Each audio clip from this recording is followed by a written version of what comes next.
global, bueno, nadie duda ya que es producto de las formas que tenemos nosotros de, insisto, producir, consumir y distribuir, aunque hay un proceso natural de calentamiento global, ¿sí? Y después se incorporan problemas como el asunto de la producción y el consumo de drogas, se reconoce como parte de la problemática ambiental. La contaminación del espacio exterior, ¿sí? Que ya no es motivo de película de ciencia ficción, ¿sí?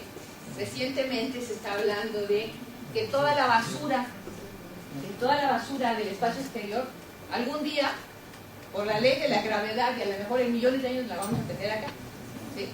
Uso de los recursos de la Antártida también se está planteando como un elemento a discutir.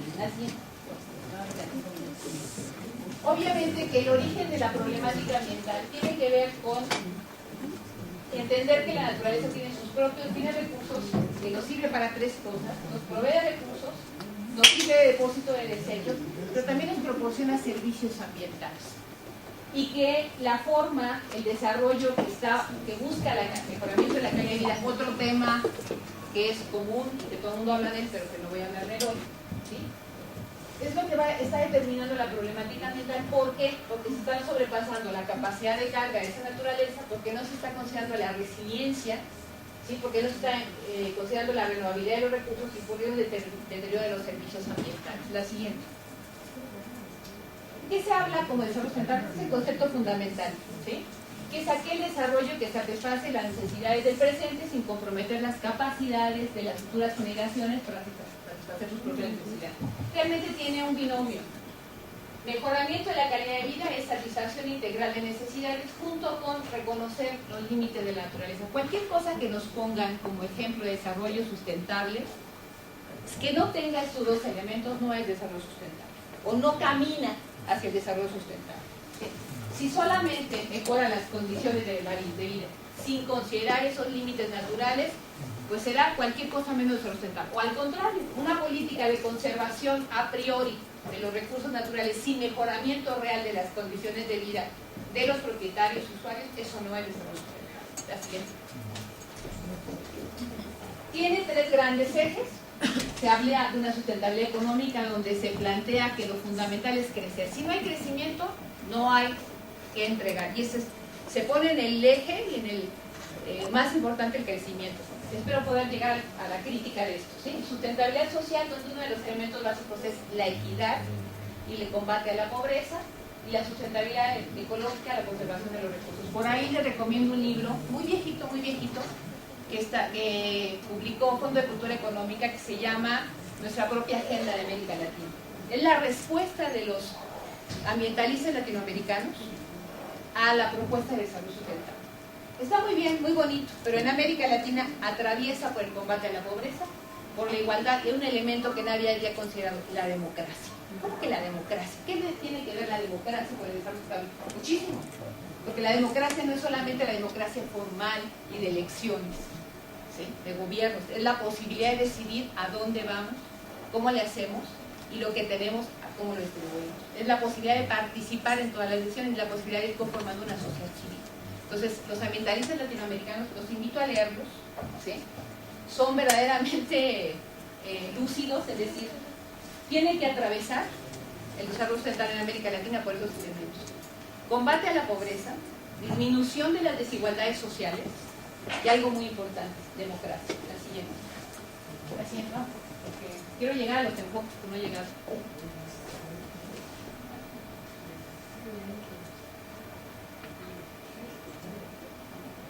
Aquí estoy. Sin embargo, este asunto, un poquito anterior, una por favor, este asunto nadie puede estar en contra de eso, ¿no? Desarrollo que satisfaga la necesidad del presente sin comprometer a la futura, pues de la corriente que ustedes quieran, nadie puede estar en contra. Pero es un concepto tan ambiguo, tan poco claro, ¿sí? Que da para muchas interpretaciones. La siguiente. ¿Sí? Las tres grandes enfoques del desarrollo sustentable son esos. Un enfoque eminentemente ecocentrista, un enfoque antropocentrista, tecnocentrista, lo voy a explicar rápido, y un enfoque antropocentrista crítico, ¿sí? Porque el discurso del desarrollo sustentable es tan vago, ¿sí? da para que podamos hacer las representaciones y que todo el mundo se suba al barco del concepto y se puedan hacer diferentes interpretaciones con grandes contradicciones, ¿no? Porque lo que plantea el desarrollo sustentable es, en 1992, fue minimizar las contradicciones económicas, sociales y políticas, y obviamente eso ha emergido, ¿no? La siguiente. Les voy a poner un ejemplo nada más de los ecocentristas, ¿no? Tenemos dos grandes subcorrientes, la ecología profunda y los ecologistas verdes. ¿Sí? Aquí está dividido entre las causas que atribuyen a la crisis ambiental esas corrientes y las soluciones para enfrentar. ¿Qué dice la ecología profunda? Dice que tiene que ver con la explosión demográfica y plantea mucho el detener el crecimiento económico, ¿sí? Y preservar la naturaleza. Hay una diferencia entre preservar y conservar, ¿sí? Conservar es un uso respetando los ciclos de recuperación y la preservación es no toco, no utilizo nada. Y bueno, lo que plantea la ecología profunda es la preservación de la naturaleza al máximo y obviamente el papel malvado del ser humano, afortunadamente dicen del hombre y entonces nos quitan la responsabilidad de las mujeres. Pero bueno, mi enfoque de género me hace incorporarme como responsable de eso. ¿Sí? El hombre malvado.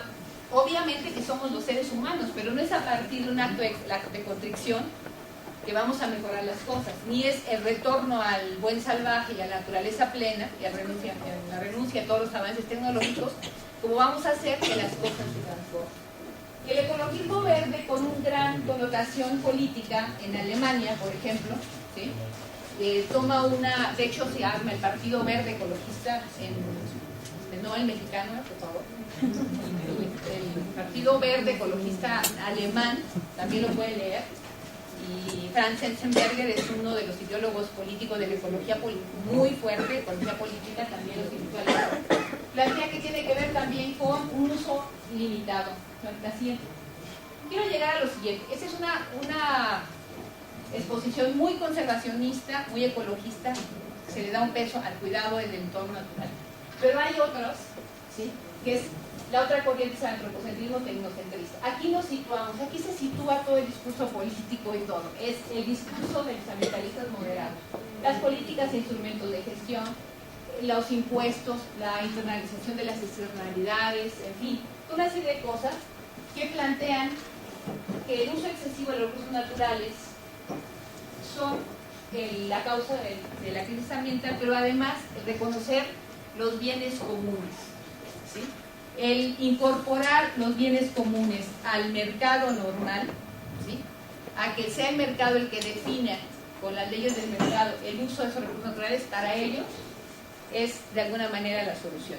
Si alguien está estudiando toda la política ambiental y toda la internalización de las externalidades actualmente en la economía, tiene que ver con eso. Esta es la corriente o el enfoque ambientalista predominante, los ambientalistas moderados. Los otros, que son los cornucopianos, no es porque tengan cuernos, ¿sí? Sino porque hablan de que es el cuerno de la abundancia natural. El asunto nada más es saber producir, pero que la naturaleza nos da para todo. ¿Sí? La siguiente. Ya voy a continuar.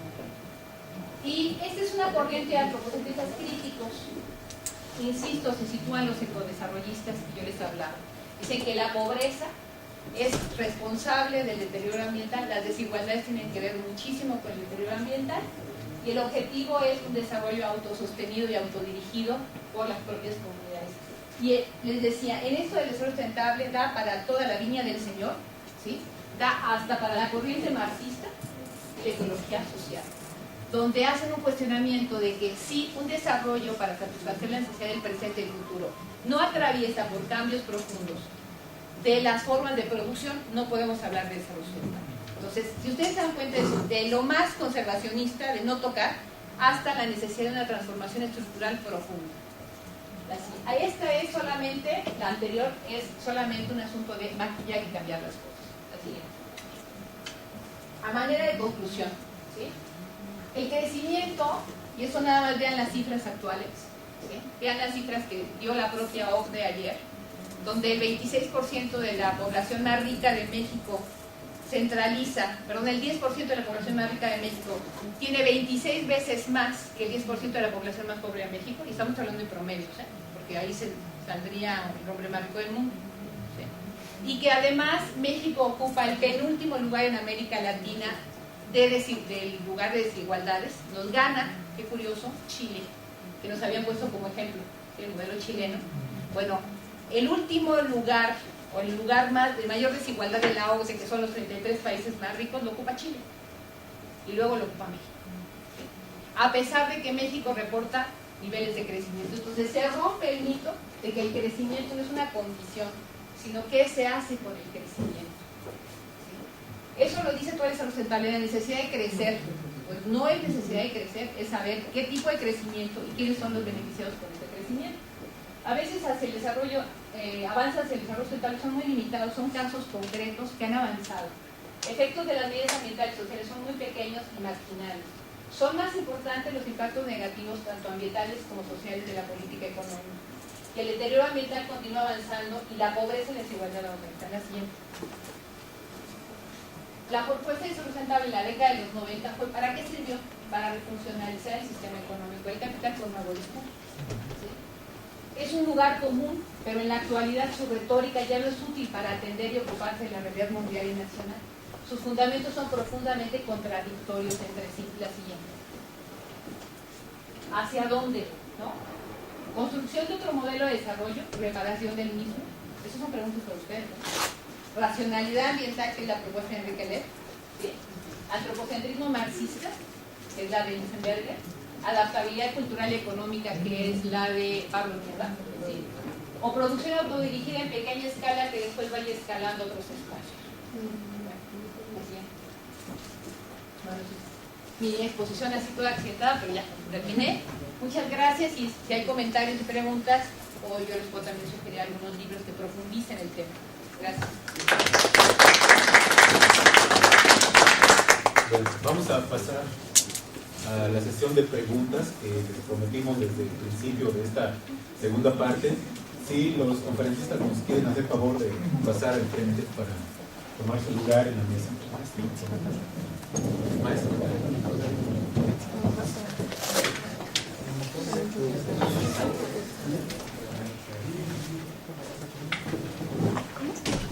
Realmente ha sido una jornada el día de hoy bastante intensa, muy interesante, pero también yo creo que al menos me queda, a mí en lo personal quiero compartirlo con ustedes, un sentimiento, un sabor de preocupación.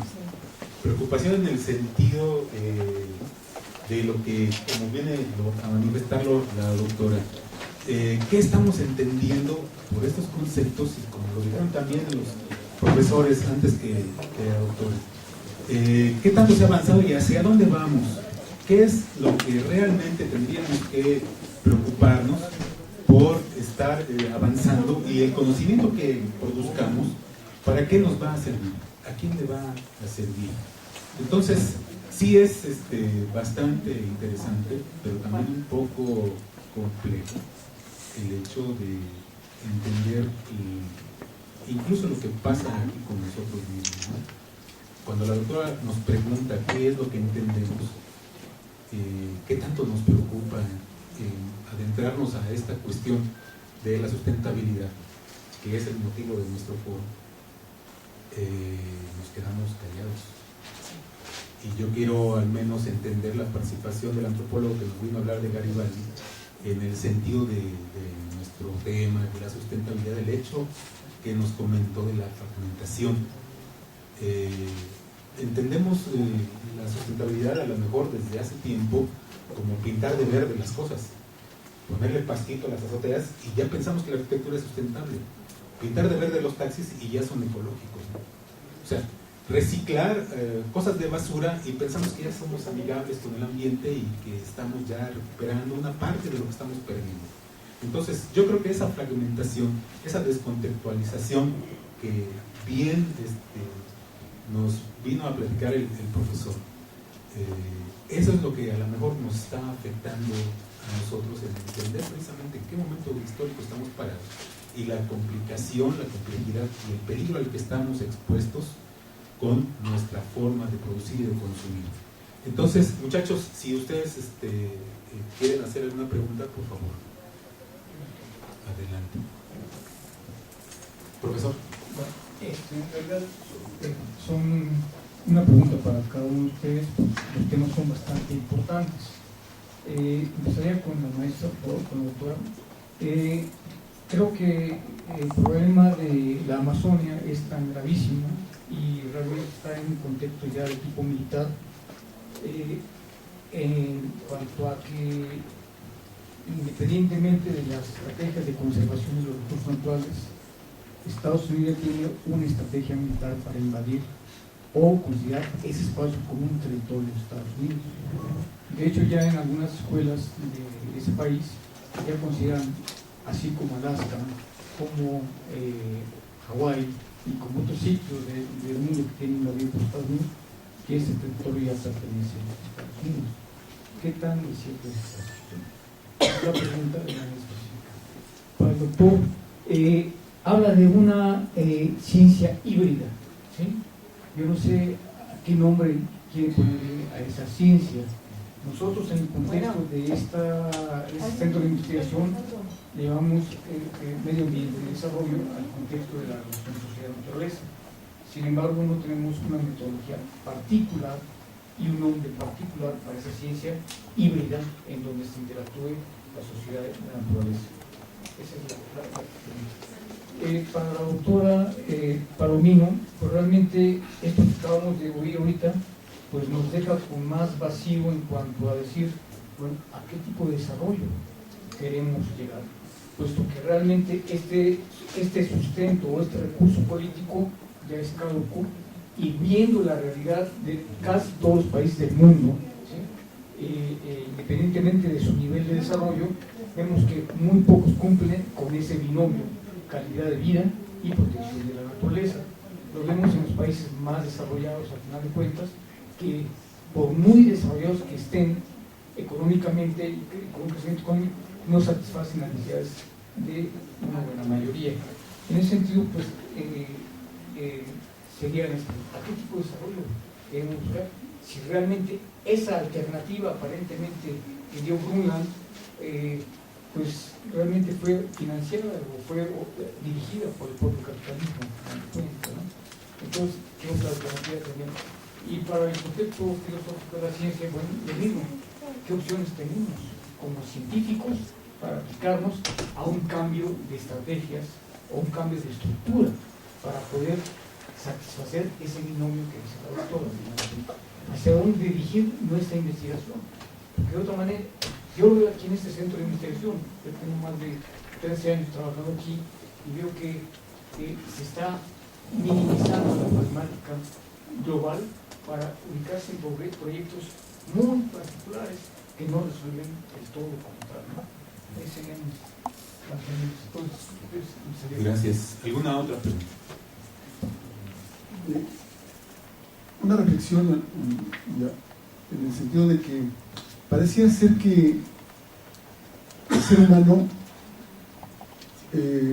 o nosotros como seres humanos, tenemos algo de incoherencia, o la reflexión que hacemos sobre el mundo la disociamos de la vida cotidiana.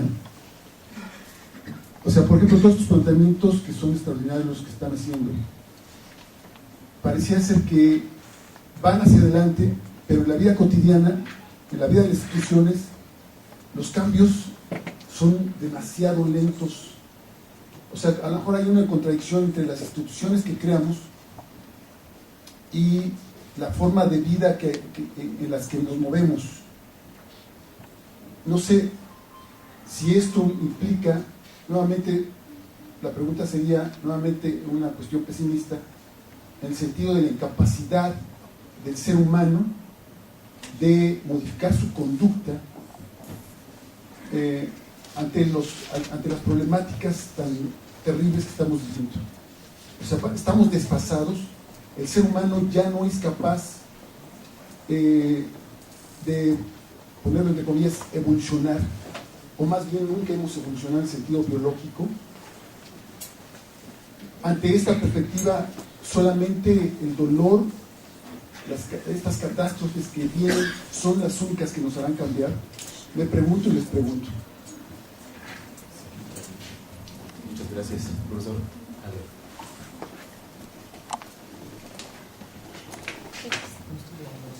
Bueno, a manera de comentario con lo que acaba de decir la doctora Palomino, nosotros somos de la facultad de la FE Zaragoza, perdón. Nos hacíamos la misma pregunta en un momento determinado, hicimos una investigación acerca de esto que usted menciona, el hecho de que hay una sobreinformación de qué es el desarrollo sustentable, pero no hay una educación. Bueno, la pregunta que nos hacíamos en esta investigación era precisamente eso, el hecho de que se bombardea mucho con qué tiene que ser el reciclaje, el que tengamos que tener una educación para un desarrollo sustentable, pero en realidad los conceptos no estaban dominados por la población. En este caso fue la población universitaria. Y ahí nos dábamos cuenta que era más que un bombardeo de información, que algo que fuera o que fuera una educación que tuviéramos claro los conceptos y así tener mejores prácticas para el cuidado ambiental.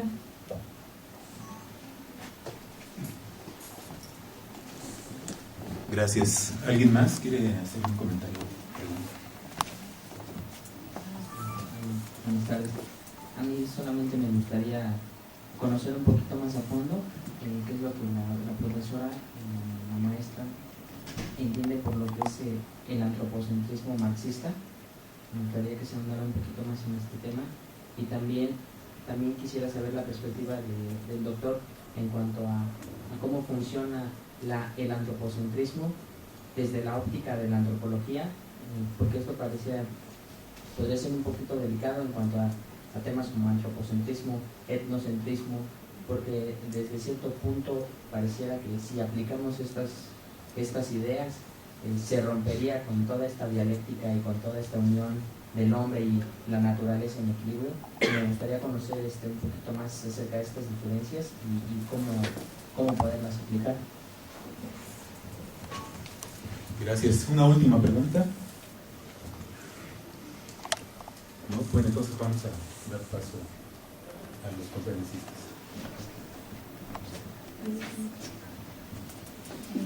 Bueno, trataré de explicar lo más sintéticamente posible en cuanto a esta estrategia de Estados Unidos para invadir la Amazonia. Yo más bien diría, no es que haya una estrategia para invadir militarmente en cuanto tal. Para Estados Unidos ya es demasiado costosa toda la invasión que ha realizado en Medio Oriente. O sea, económicamente para el capitalismo estadounidense es, al menos por lo que se vislumbra para las próximas décadas, inviable militarizar, invadir en cuanto tal la Amazonia, pero sí está llevando a cabo toda una estrategia de control económico sobre la Amazonia que no, sin disparar una sola bala, ¿no? Y esto tiene que ver con las estrategias de control económico a través de las empresas transnacionales.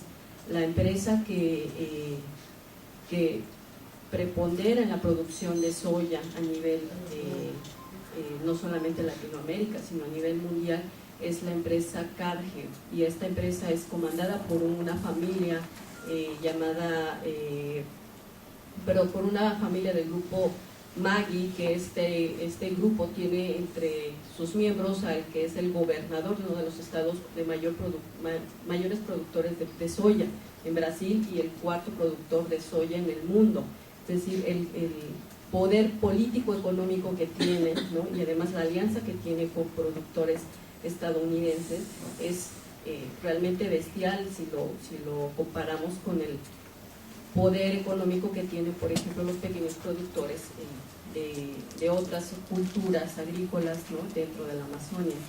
Entonces, más bien, Estados Unidos está jugando una estrategia de alianza y al mismo tiempo de control sobre Brasil. Y también, por su vez, Brasil está jugando un papel de subhegemón, es decir, oscila entre una posición de alianza con Estados Unidos cuando le conviene a los capitales brasileños, pero también se rebela contra esos mismos capitales estadounidenses cuando le conviene a los capitales brasileños. O sea, hay una relación entre amor y odio, digamos, entre capital brasileño, capital estadounidense, ¿no? En la que el Estado brasileño, no es lo mismo capital brasileño que Estado brasileño, en la que el Estado brasileño está jugando un papel de subhegemón y juega alianzas con los capitales brasileños, ¿no?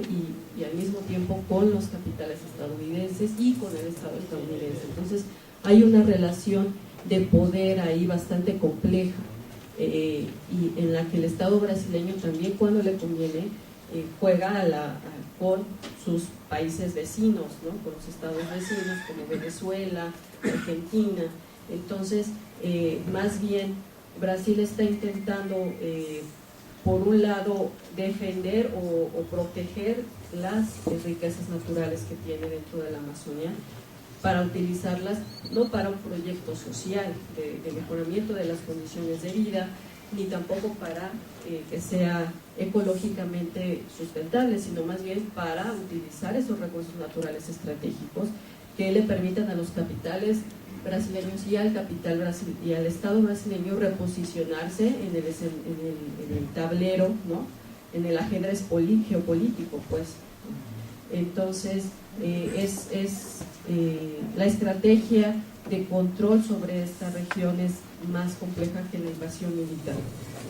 La presencia militar sí juega un papel, por supuesto, importante, pero está ahí como una medida coercitiva que se puede aplicar o que se puede poner en funcionamiento cuando las medidas económicas, las estrategias económicas, digamos, no funcionen a la par de las exigencias del proceso de acumulación capitalista estadounidense, ¿no? Entonces, en ese sentido también cabría señalar que al mismo tiempo de que están todos estos proyectos de capital del agrobusiness, de capital biotecnológico, ¿no? Incluso de los capitales que también explotan los recursos madereros, etc. Frente a todo este escenario de ofensiva, hay movimientos sociales, ¿no? Que están resistiendo cotidianamente justamente para impedir o contener o contrarrestar en lo más posible el avance de este proyecto del uso y abuso de la naturaleza, ¿no? En ese sentido, las comunidades, los movimientos sociales están resistiendo no solamente con la movilización social, sino también resisten con su conocimiento, con el conocimiento que ellos cotidianamente están creando y recreando, ¿no? El conocimiento que ellos desarrollan todos los días con el uso de las plantas medicinales, con el uso de los ríos, con la pesca tradicional, ¿no? O sea, con todas estas prácticas de reproducción social que no han sido todavía absorbidas por parte del proceso de acumulación capitalista. Entonces, pues es una correlación de fuerzas que está siempre en permanente dinamismo, ¿no? Y bueno, para finalizar, un poco entrometiéndome en las preguntas que hicieron para los otros ponentes, solamente quisiera añadir algo. Cuando nos preguntamos, bueno, ¿por qué había este silencio, ¿no? Cuando se preguntaba qué es el desarrollo sustentable o qué es lo sostenible la sostenibilidad, y yo creo que tiene que ver con la forma en la que justamente absorbemos el conocimiento, más bien con la forma en cómo nos transmiten el conocimiento, ¿no? O más bien se hace ciencia. Cómo es que nosotros conocemos algo, pues realmente nos ha sido arrebatada esa capacidad de aprender, ¿no? De apropiarnos de algo, porque esta capacidad con la que los seres humanos nacemos, de cómo conocemos al mundo, es tocando, es experimentando, es palpando, es poniendo en práctica todos los sentidos, ¿no? Y esta forma de aprender, de conocer el mundo, nos ha sido cada vez más arrebatada, ¿no? Y justo por eso es que nos es tan extraño cuando nos preguntan a alguien ¿qué es la sostenibilidad? Nos quedamos en blanco, ¿no? Porque sabemos teóricamente, podemos tener la información aquí, pero no sabemos, no lo conocemos realmente, no lo hemos palpado, no hemos entrado en contacto con él y no lo hemos absorbido, ¿no? Y esa es la forma en la que nos han arrebatado el conocimiento, ¿no? Y creo que es en ese sentido cuando nos preguntamos entonces hacia dónde ir, hacia dónde debería caminar la ciencia para poder reapropiarnos del mundo, ¿no? Pero reapropiarnos no para dominarlo, sino reapropiarnos para reproducirlo y mantener una relación ecológica de equilibrio, pues yo creo que la respuesta justamente va encaminada a lo que mencionaba el compañero, el conocimiento tradicional. Yo creo que el conocimiento tradicional tiene mucho que enseñarnos todavía en este camino. Bueno, eso sería mi aportación. Gracias.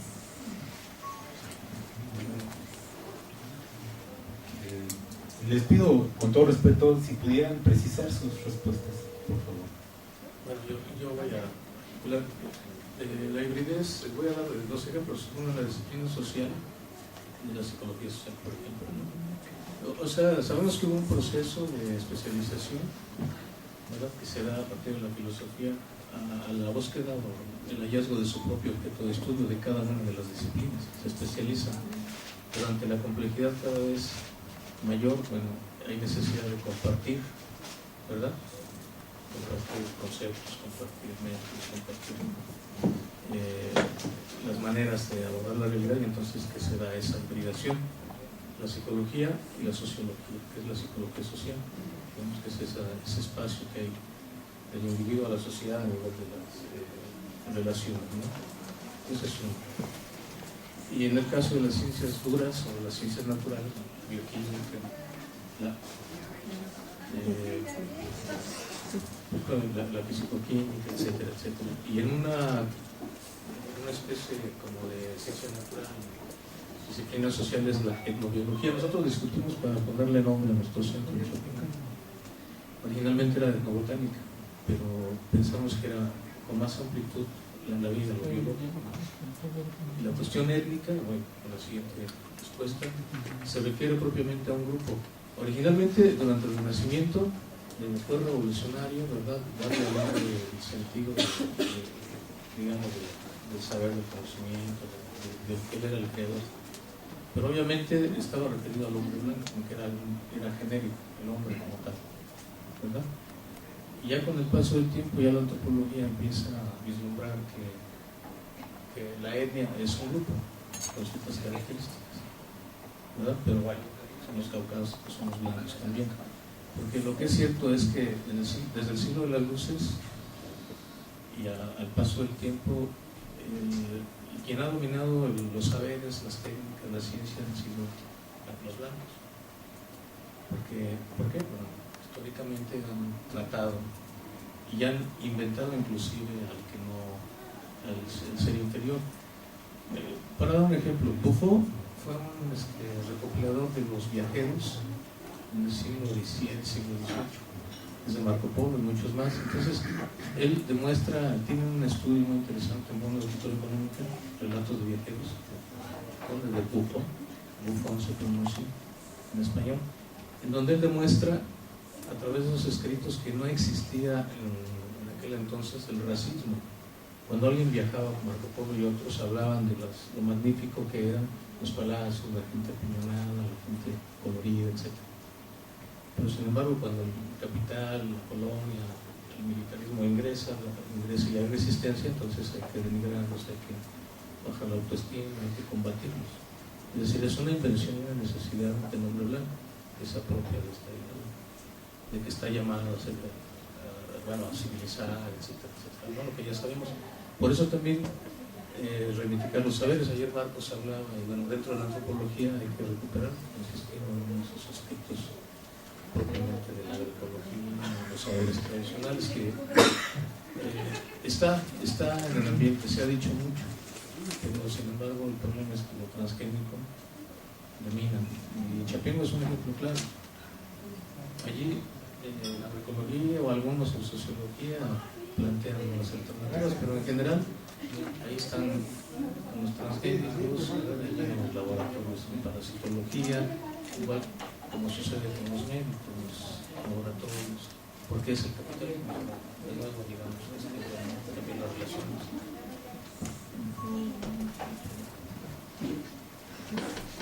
Bueno, yo voy a tratar de ser muy directa. Un poco la reflexión del compañero de las instituciones y a lo mejor la falta de sincronía entre lo que ocurre en las instituciones y lo que ocurre en el entorno, más o menos yo entendí por ahí. Bueno, creo que las instituciones académicas tenemos un papel importante y es de generar conciencia, entendiendo conciencia como darnos cuenta de, ¿sí? Yo creo que la reflexión sobre lo que ocurre y tratar de dar explicaciones de diferentes enfoques, como puede ser este foro, pues es parte de ese trabajo que tenemos que hacer los académicos, ¿no? Y asumir las responsabilidades congruentemente con el discurso, ¿sí? También hace años yo entendí esto cuando alguien por ahí en la sierra de Chiapas nos dijo: cada quien haga lo que puede desde su trinchera y hace bien, no venga para acá. No sé si recuerden quién, ¿sí? Nos dijo: desde su trinchera a veces pueden hacer más cosas, y ese principio lo he asumido profundamente, porque creo que donde puedo hacer cosas es en el plano académico, que es mi ámbito natural, y cómo a través de hacer reflexionar sobre lo que está pasando y hacer un cuestionamiento profundo también de los procesos de aprendizaje y de educación, ¿sí? Y bueno, en muchas instituciones, pero yo soy parte del Instituto Politécnico Nacional, aunque no soy totalmente formada en el Instituto Politécnico Nacional, soy formada inicialmente en la UNAM. Creo que las instituciones públicas tienen un trabajo muy fuerte en ese sentido, y cada uno tiene que adaptarse también a la política y a la vida interna de las instituciones. A veces en el Politécnico no es tan fácil como en la UNAM dar pasos, pero creo que cada uno en su trinchera y en su ámbito. Y ahora yo les quiero decir, yo trabajo directa y exclusivamente ahorita con contadores y administradores, y para mí ha sido un reto, y es todo un día, todo el reto a entender y hacer caminar juntos en esto de darse cuenta de muchas cosas, ¿no? Yo sí quiero dejar, nada más dejé por ahí la espinita de la diferencia entre los conceptos y no los aclaré porque ya no hubo tiempo, ya empecé. Entonces miren, desarrollo sustentable es aquel que se mantiene desde dentro, desde las fuerzas propias de los procesos, y el desarrollo sostenible es el que está apoyado desde fuera, ¿sí? Entonces, hay una diferencia entre el desarrollo sustentable y sostenible. ¿Qué creemos nosotros? Que el desarrollo debe ser sustentable, porque las sociedades son las que tienen que apropiarse de sus recursos, recuperar sus saberes, ¿sí? Aplicarlos a los propios procesos productivos, distribuir como se organicen y decidan. Pero ojo, en América Latina y en parte de Centroamérica y Sudamérica le llaman sostenible a lo que nosotros le decimos sustentable. Entonces, sí es importante. Y los españoles también, ¿sí? Bueno, sí, los españoles también. Entonces sí es importante pasar a qué estás entendiendo, qué está entendiendo por eso, buscar la definición. No nos quedemos nada más con el término. Y sostenido, bueno, totalmente lo descartamos, es aquel que se mantiene en el tiempo y se refiere al crecimiento, ¿sí? Y ahí entraríamos en una discusión muy ambigua y muy de la diferencia entre crecimiento y desarrollo. Bueno, ¿a qué nos estamos refiriendo con el antropocentrismo marxista desde el punto de vista de Polidori? Polidori es el que hace esta clasificación. Los invito también a que se metan, está lo pueden bajar casi completo el libro de Polidori en internet, se llama ¿Y la sustentabilidad qué? O así con signos de interrogación, y es una compilación de autores muy críticos sobre este asunto de la sustentabilidad. Ojo, también estamos manejando indistintamente sustentabilidad y desarrollo sustentable, ¿eh? Yo prefiero manejar sustentabilidad que desarrollo sustentable. Desarrollo sustentable es como un lugar al que llegar, y para mí yo prefiero que sea un proceso de ir caminando poco a poco, entiendo más al asunto de la sustentabilidad. El antropocentrismo marxista, al que se refiere Polidori, es a la transformación de los procesos, el proceso productivo totalmente, y a una distribución más equitativa de la productividad, ¿sí? O sea, la trastocación del modelo económico de producción, a eso se refiere.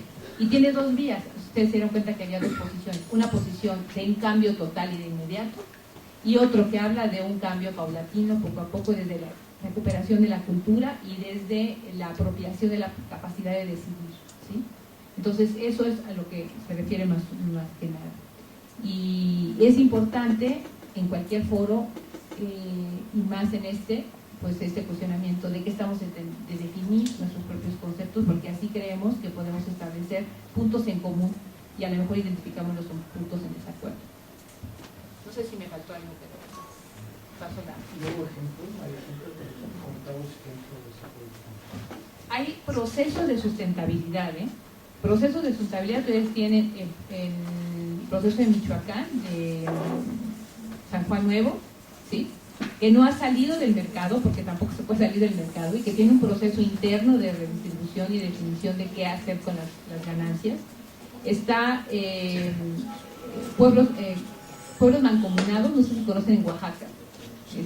Son 8 comunidades de mancomun que tienen sus propios procesos de organización, de producción y de distribución, sin salir del mercado. Ellos proveen servicios de turismo alternativo, proveen servicios de depuradora de agua y de cuestiones forestales, ¿no? Y los casos son puntuales, son limitados, ¿sí? No podemos decir que hay grandes experiencias sobre eso. Gracias.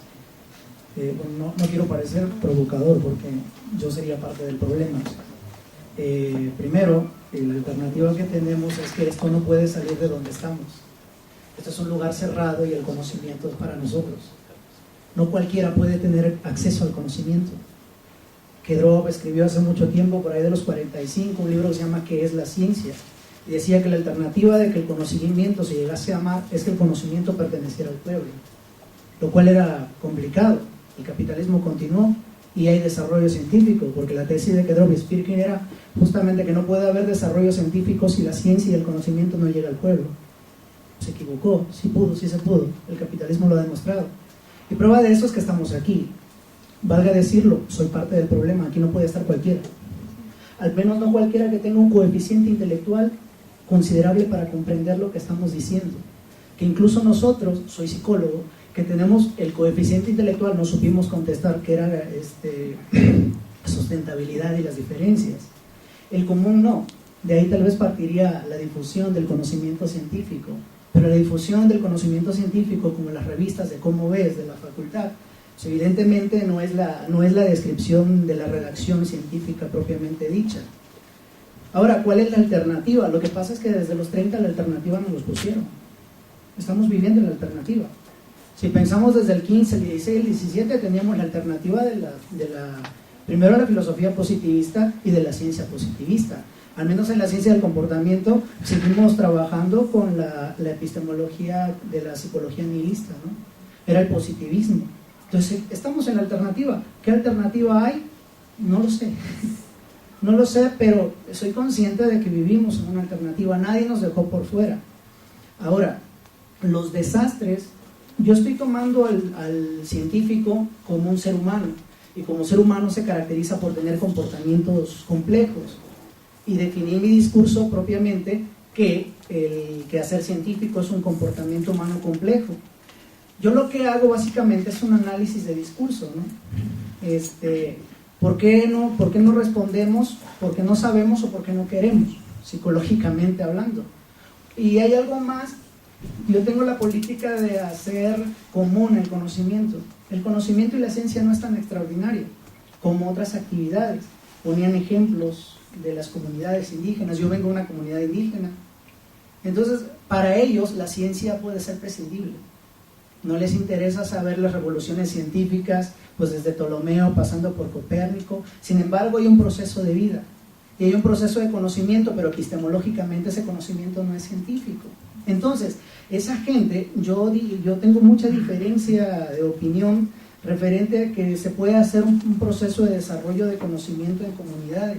Yo digo que es imposible. Primero por política, en segunda por un sentido común del que el conocimiento como una economía del conocimiento. El conocimiento debe de llegar en quien puede reproducirlo y en el que puede darle valor.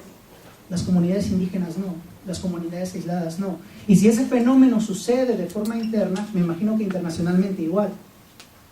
Entonces analicemos el papel de conocimiento en las economías periféricas y en las economías de centro.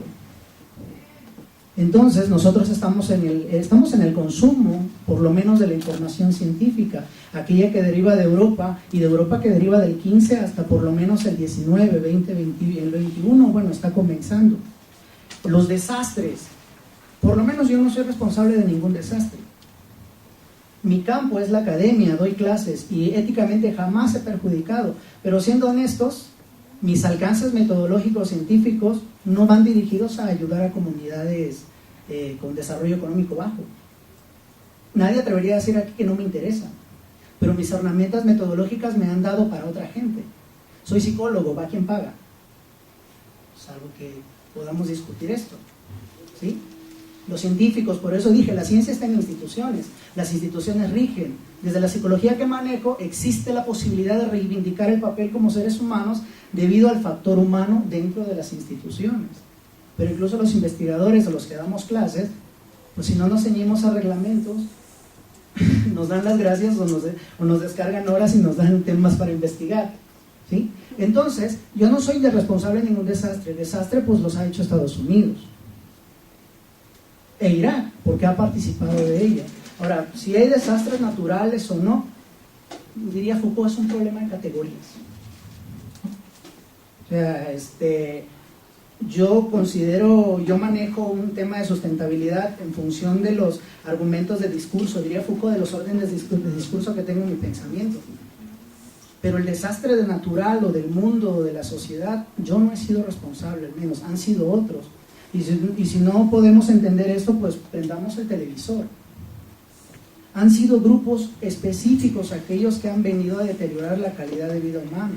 El doctor de Sousa dice, el día que nosotros hagamos ciencia emergente con visión social, estaremos